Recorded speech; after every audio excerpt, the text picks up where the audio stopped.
Good evening. Welcome to South Asia Newsline. I'm Surabhi Sharma. Here are the top stories we are tracking for you on Wednesday, the 11th of September.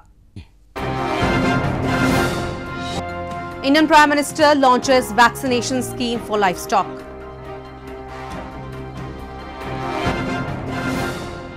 Activists in Geneva highlight rights violations by Pakistan in Balochistan. And Harvest Festival of Onam celebrated with pomp and gaiety in South India.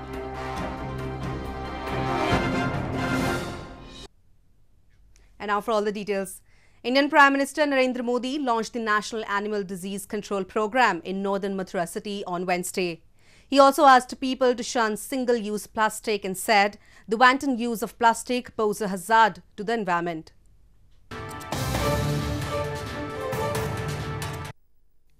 Indian Prime Minister Narendra Modi inaugurated host of programs including the National Animal Disease Control Programme or NADCP on Wednesday in northern Mathura city. With 100% funding from the central government till 2024, the NADCP program aims at vaccinating over 500 million livestock against foot and mouth disease. The program has targeted vaccinating 36 million female bovine calves annually in its fight against brucellosis disease. Asking people to shun single-use plastic, Prime Minister Modi said the wanton use of plastic posed a hazard to the environment and had led to livestock and fish being killed. अब हमें single use plastic यानी ऐसी plastic जिसको एक बार उपयोग करके हम फेंक देते हैं उससे छुटकारा पाना ही होगा। हमें ये कोशिश करनी है कि इस वर्ष 2 अक्टूबर तक अपने घरों को, अपने दफ्तरों को, अपने कार्यक्षेत्रों को सिंगल यूज प्लास्टिक से मुक्त करें। Prime Minister Modi earlier this week, while addressing the Conference of Parties to United Nations Convention to combat desertification, also spoke of India's resolve to end single-use plastic and urged other nations to embrace the cause as well. The government has pledged to eliminate single-use plastic by the year 2022. In its strong rebuttal to Pakistan's allegations on Kashmir issue at the United Nations, India emphatically asserted on Tuesday that Jammu and Kashmir was an internal matter and called out Pakistani delegation for giving a running commentary with offensive rhetoric of false allegations and concocted charges against New Delhi. Rebuting Pakistan's claims at the United Nations Human Rights Council or UNHRC, India on Tuesday reiterated that the revocation of Jammu and Kashmir's special status is its internal matter. Describing Pakistan as the epicenter of global terrorism, India called out the Pakistani delegation for giving a running commentary with offensive rhetoric of false allegations and concocted charges against New Delhi. Speaking at the 42nd session of the UNHRC in Geneva, India's Vice Minister for Foreign Affairs Vijay Thakur Singh said that Jammu and Kashmir Civil Administration was ensuring basic services and essential supplies and restrictions were being eased. One delegation here has given a running commentary with offensive rhetoric of false allegations and concocted charges against my country. The world is aware that this fabricated narrative comes from the epicenter of global terrorism, where ringleaders are sheltered for years. This country conducts cross-border terrorism as a form of alternate diplomacy. Pakistan's Foreign Minister Shah Mahmood Qureshi earlier at the session racked up the Kashmir issue, asking the rights body not to remain indifferent to the situation. He also demanded an international investigation into the situation. Tensions between India and Pakistan escalated ever since India revoked Jammu and Kashmir's special status under Article 370 last month and bifurcated it into 2 union territories. Moving on, Baloch political and human rights activist lambasted on Pakistan for atrocities against the Baloch people, calling its outcry over the Kashmir issue as hypocrisy. They held a briefing on the humanitarian crisis in Balochistan on the sidelines of the UNHRC session in Geneva on Tuesday. Baloch political activists and human rights defenders on Tuesday lambasted on Pakistan for atrocities against Baloch people at a time when it is crying foul over Kashmir at the 42nd session of the United Nations Human Rights Council in Geneva. The Baloch Human Rights Council organized a briefing on the humanitarian crisis in Balochistan at a special tent in front of the UN office in Geneva. The activists stated that Pakistani army continues to carry out operations in Balochistan that have led to an increase in the number of enforced disappearances across the region. तो उसकी जो foreign minister है शामुत कुरैशी उन्होंने जो speech दिया है absolutely तो वो बलूचिस्तान के हवाले वो बलूचिस्तान का जो किस्सा है वहाँ पर जो ज़्यादती हैं वहाँ पर जो लोग मर रहे हैं जो लोग सालों साल गायब हैं तो उसके हवाले से तो वो नहीं बोलेगा इसलिए हम यहाँ पर हैं इसलिए हम दुनिया को उसकी जो झूठ है वहाँ पर उसको साबित करने के लिए हम यहाँ पहुँचे हैं. Pakistan is a rogue state. Until it ceases its human rights violations and its collusion with terrorism by cracking down on fundamentalists and extremists, then the international community should institute economic sanctions and break diplomatic relations with Pakistan. Baloch activists have long raised the issues of ongoing abductions, enforced disappearances and extrajudicial killings by Pakistani security forces, which they claim are used as tactics to muzzle dissenting voices in Balochistan. They have been highlighting the issue worldwide for the past several years to seek help from the international community and human rights organizations. US President Donald Trump has announced he has fired National Security Advisor John Bolton, citing disagreements on a number of foreign policies, including on Afghanistan.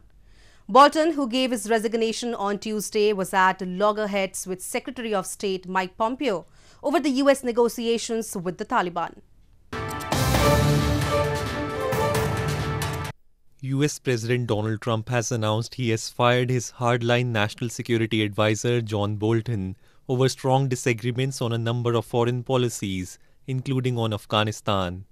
Trump on Tuesday tweeted that he had told Bolton that his services were no longer needed at the White House and said Bolton has submitted his resignation. President Trump added he strongly disagrees with many of Bolton's suggestions, as did others in the administration. Bolton's ouster comes at a time when he had clashed with many members of the administration, notably Secretary of State Mike Pompeo. He was at loggerheads with Pompeo over the US negotiations with the Taliban to withdraw American troops from Afghanistan, the US media reported. Months of US negotiations with the Taliban have collapsed after Trump abruptly announced on Saturday that he was cancelling talks after Taliban admitted to the recent Kabul attack that killed 12 people, including a US soldier. The talks were aimed at securing a peace deal to end nearly 20 years of war. News from Sri Lanka. Sri Lankan Prime Minister Ranil Wickremesinghe has urged people's support to abolish the executive presidency from the country. Wickremesinghe said people's mandate is needed to form a strong government with a majority of power in order to provide them a political solution for their problems.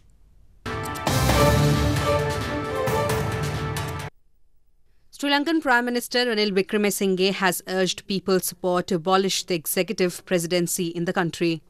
Wickremesinghe on Tuesday said people's mandate is needed to form a strong government with a majority of power in order to provide them a political solution against the executive presidency and the ethnic problems, local media reported. The Premier further added that although the promises he made earlier during 2014 and 2015 elections have already been fulfilled by the current administration, his United National Front government did not have the majority to abolish the executive presidency.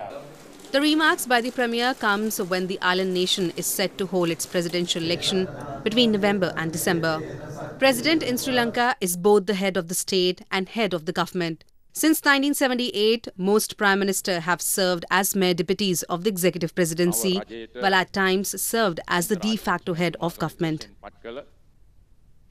Archbishop of Canterbury, Justin Welby, on Tuesday visited the Jallianwala Bagh, the site of British colonial era massacre, and said it was a deeply humbling experience and provoked feelings of profound shame.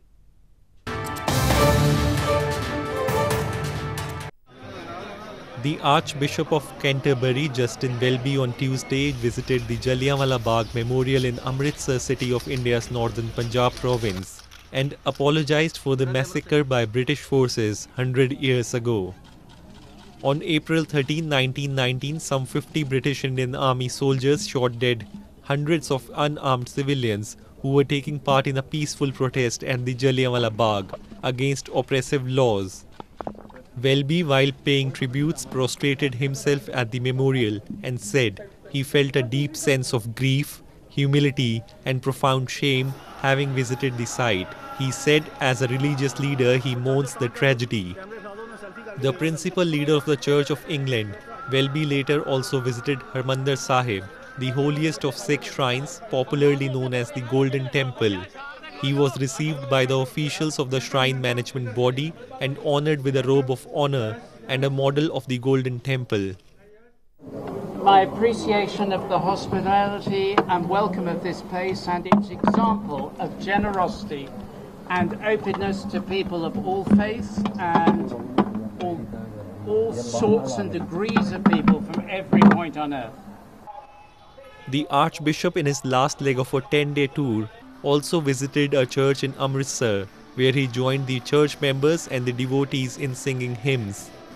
His India visit came after his trip to Sri Lanka, where he visited one of the churches bombed during the Easter Sunday attacks. People in India's southern Kerala province celebrated the annual harvest festival of Onam on Wednesday. Onam celebrates the homecoming of mythical king Mahabali and is observed with numerous festivities.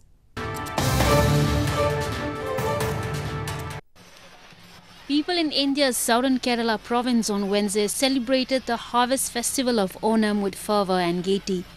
Markets in the capital Thiruvananthapuram city were seen buzzing as residents prior to the celebrations bought new clothes and home decors for the occasion. Those who celebrate the harvest festival bathe, offer prayers, participate in dances and draw floral decorations outside their homes.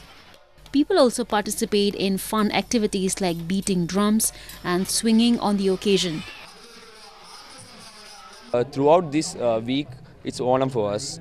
We are friends are coming from leave and we are sparing time with them, and we don't have the assignments and other pressures from our colleges. So we are very happy. On the Thiruvonam day, we wake up, we design the Pookalam, which is the floral decoration that we do in front of our homes. Then we visit all the nearby temples. This is the ritual that we follow. One of the major highlights of the festival is the traditional Grand Fest called Onam Sadhya that consists of a variety of local dishes such as rice, sambar and rasam. Sadhya made specially on Onam is served on banana leaves on the occasion. The festival traditionally celebrates the homecoming of mythical king Mahabali, who is believed to come from the netherworld to check on his citizens. Well, that's the way it was in South Asia this evening. Before we conclude, the top stories once again. Indian Prime Minister launches vaccination scheme for livestock.